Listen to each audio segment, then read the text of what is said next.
భూపాలపల్లిలో హత్యకు గురైన రాజలింగమూర్తి భార్య సరళ డీజీపీని కలిసింది. తన భర్త హత్యపై సిబిసిఐడి విచారణకు రిక్వెస్ట్ చేసింది. తన భర్త హత్య వెనుక కేసీఆర్, కేటీఆర్, హరీష్ రావు, మాజీ ఎమ్మెల్యే గండ్రా, బీఆర్ఎస్ నేత హరిబాబు ఉన్నారని ఆరోపించింది. వారిపై కేసు పెట్టకుండా భూపాలపల్లి డీఎస్పీ కేసును తప్పుదోవ పట్టించారని లేఖలో పేర్కొంది. మేడిగడ్డ ప్రాజెక్టు విషయంలో కేసీఆర్ పై కేసు వేసినందుకు అప్పటి ఎమ్మెల్యే గండ్రా బెదిరించాడని లేఖలో రాసుకొచ్చింది. భూపాలపల్లి డీఎస్పీ సంపత్ రావుపై చట్టపరమైన చర్యలకు డిమాండ్ చేస్తోంది.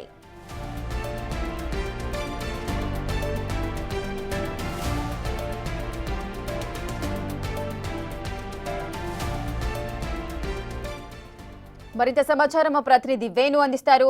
వేణు, భూపాలపల్లిలో హత్యకు గురైన రాజలింగమూర్తి భార్య సరళ డీజీపీని కలిసింది. ఏమని రిక్వెస్ట్ చేసింది? దీనికి సంబంధించి డీజీపీ ఎటువంటి హామీనిచ్చారు? రేఖ ఈ రోజు ఉదయం రాజలింగమూర్తి భార్య సరళతో పాటు తన కూతురు, తన బంధువులందరినీ తీసుకుని తెలంగాణ రాష్ట్ర డీజీపీని కలిశారు. అందులో డీజీపీకి వినతి పత్రం సమర్పిస్తూ అందులో కీలకమైనటువంటి అంశాలను పేర్కొన్నారు.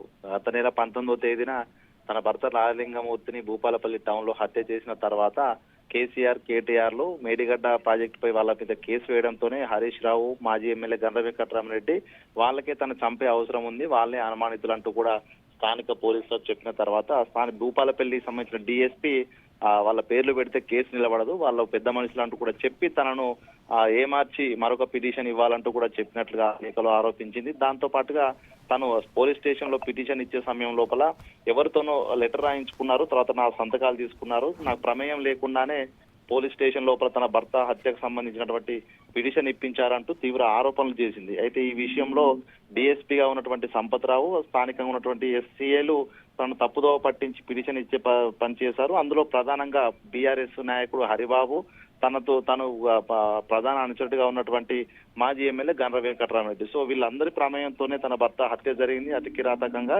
దీనిపై పూర్తి స్థాయి విచారణ చేపట్టాలి. ఇందులో ప్రధానంగా డీఎస్పీ సంపత్ రావుపై చట్టపరమైన చర్యలు తీసుకొని ఆ తర్వాత ఈ కేసును సిబిసిఐడికి అప్పగిస్తేనే తప్ప అసలు దోషులు ఎవరో బయటికి రారంటూ డీజీపీకి లేఖ రాశారు. మరోవైపు ఉదయం డీజీపీ కార్యాలయంలో యొక్క వినతి పత్రం ఇచ్చిన తర్వాత ప్రస్తుతం హరిబాబుకు సంబంధించి ఏ8 గా ఉన్నాడు, తాను ఇప్పటి వరకు కూడా పరారీలో ఉన్నాడు, పోలీసులు తన కోసం గాలిస్తున్నారు. మరోవైపు హరిబాబుకు సంబంధించి ఇంటర్లోక్యుటర్ పిటిషన్ వేశారు, ముందస్తు బెయిల్ కోసం హైకోర్టులో కేసులు వాదన కొనసాగుతుంది. సో ఈ రోజు వాదనల సమయం లోపల రాజలింగమూర్తి భార్య సరళ ఇంప్లీడ్ అయ్యారు. సో అంటే పోలీసులు హరిబాబుకు సపోర్ట్ చేస్తూ బెయిల్ వచ్చే ప్రయత్నాలు చేసిన అనుమానంతో ప్రత్యేక ఒక లాయర్ ను మాట్లాడుకొని ఈ రోజు అదే పిటిషన్ లోపల ఇంప్లీట్ కూడా కావడం జరిగింది. ఇక 13వ తేదీకి ఆ యొక్క విచారణ వాయిదా వేశారు. అంటే ప్రధానంగా ఇందులో కీలక నేతలు, పెద్ద మనుషుల హస్తం ఉంది అంటూ నమ్ముతున్న సరళ దీనిపై సిబిసిఐడి విచారణ లేదా సిబిఐ విచారణ కంపల్సరీ జరిపించాలన్నటువంటి ఒక వినతిని అయితే డీజీపీకి అప్పచెప్పారు. ఇక దీనికి సంబంధించి అటు కీలకమైన డీఎస్పీని కూడా ఇక్కడి నుంచి పంపించాలని కోరిన నేపథ్యం లోపల ఇక డీజీపీ నుంచి స్థానిక పోలీసులకు ఎటువంటి ఆదేశాలు వస్తే కూడా చూడాల్సిన పరిస్థితి ఉంది. రేఖ వేణు, అయితే అటు భూపాలపల్లి డీఎస్పీ పైన కూడా కంప్లైంట్ చేసింది సరళ. మరి దీనికి సంబంధించి డీఎస్పీ పై విచారణకు ఏదైనా ఆదేశించే అవకాశాలు ఉంటాయా?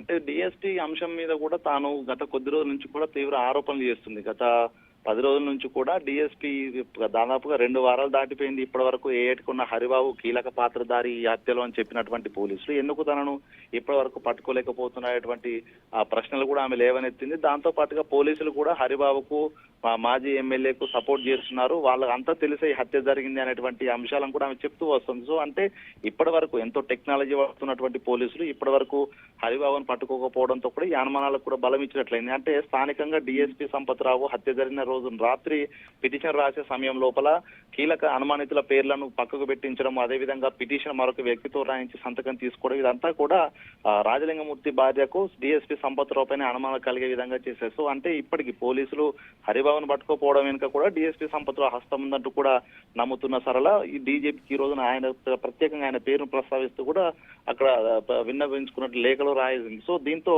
ఉన్నతాధికారులు దీనిపై చర్యలు తీసుకునే అవకాశం అయితే కనిపిస్తోంది. ఇక డీఎస్పీకి సంబంధించి ఈ అంశాలపై కూడా ఎప్పుడు కూడా ఆయన మాట్లాడకపోవడము, కేసు విచారణ దశలో ఉన్నప్పుడు కూడా పూర్తిగా సైలెంట్ గా ఉండడంతో కూడా కొంత అనుమానాలు, సరళకు అనుమానాలు అయితే డీఎస్పీ పైన ఉన్నాయి. సో దీనిపై డీజీపీ ఏ విధంగా స్పందిస్తారు, స్థానికంగా ఉన్నటువంటి పోలీసులను కాదని మరొకరికి విచారణ బాధ్యతలు అప్పగిస్తారా, డీఎస్పీ పై ఎటువంటి వేటు వేస్తారో కొంచెం చూడాల్సి అయితే ఉంది. Rekha right, thank you Venu, thanks for the details.